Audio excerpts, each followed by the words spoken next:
Dear SoU, today I want to tell you about the journey of a Stories of Us storybook. I think the potential for an SoU storybook is born when the storyteller's instinct to explore and express their own stories meets our invitation to document and share it.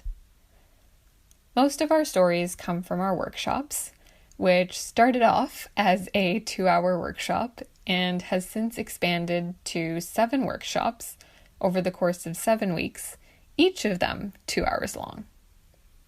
7 weeks, that's almost 2 months focused solely on surfacing, documenting, and sharing our stories within a group setting. At the end of those 7 weeks comes a decision point, which I think is marked by the signing of the consent form that gives us permission to publish the stories that were shared. As a side note, my favorite line in our consent form is the one that says, "Your stories are your stories." I love that it's not a transfer of ownership and rights over someone's story, but rather a transfer of trust and responsibility to care for those stories. And I think for many participants, the consent form marks a moment of reckoning. At this point, they've shared their stories with their peers, and they now have to decide if they want to share them with the world, or at least however much of the world looks at our website. In this moment, I see them wrestle with questions of worthiness. Who am I to publish a story? Who will ever read my story, much less find it interesting? There are questions of safety. Will I face any threats to me or my family's safety if I put the story out into the world? And there are also questions of quality. The thought that, this was fine to share with my peers, but I want to wait until my life gets better and until I achieve my dreams and until I quote unquote succeed before I publish my story. And in these moments, I think I, as well as other teachers or facilitators who we've trained and who work with participants, I think we end up treading the line between reflecting back the uniqueness of each of their stories and the parts of themselves and their stories that they don't yet recognize as worthy, while also trying to balance and not pressure them into publishing stories that they don't necessarily feel comfortable sharing. In these moments, I think I found solace in being able to provide options, like publishing anonymously or under a pseudonym or with or without a photo on the cover, so that even in that decision, there is an element of choice for them. Once we have consent, the stories then undergo an editing process. My goal when I edit is to preserve the authenticity of the author's style and intention, while making sure that the content is easy to follow by someone who has no context about the author and has never met the author before. It's important to me to preserve not just what the storyteller said, but also how they said it as much as possible. This round of edits includes everything from grammar edits and fixing typos to asking the author to clarify what they meant by a particular sentence or phrase, as well as sometimes asking them to provide more detail where it feels like the reader might not be able to make a key connection without that extra information. There are also stories that are told rather than written, and in those cases, I, and now some of our trainees, spend quite a bit of time transcribing those stories into written form. So I will admit, I've definitely questioned my life choices when I'm 10 minutes into a 120-minute long transcription. And even so, I think it's still been worth it every time to see the surprise and the wonder and the joy that the storytellers experience when their stories are reflected back to them in their own words.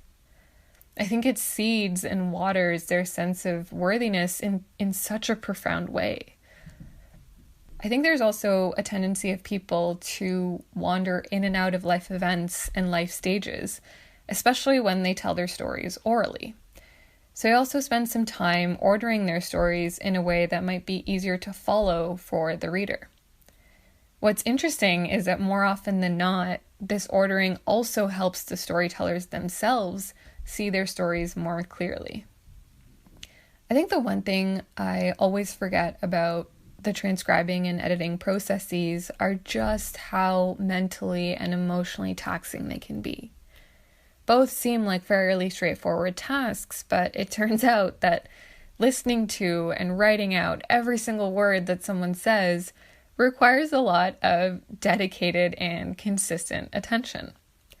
And editing the way I do it, in particular, is a constant negotiation with myself to try and distinguish between, what changes are necessary, which of these changes are respectful, and most importantly, which of these changes do I feel like I have to make because I feel the need to soothe any discomfort to the white and English supremacist norms and culture that permeate the way we judge and evaluate writing.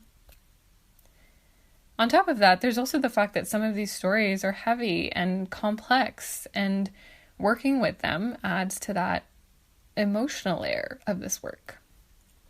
And then, once I'm through with editing, 2 copies of the story get sent off to 2 sets of people. The first goes to our ESL teacher consultants, so Anne Carnes, Anne McGregor O'Neill, and Robin Peace, who benchmark the stories for their CLB levels. So I just said a bunch of words there. CLB stands for Canadian Language Benchmarks, and a story's benchmark represents the level of English proficiency that someone needs to read and understand the story. Put differently, it's the level of English that a story was written or told at.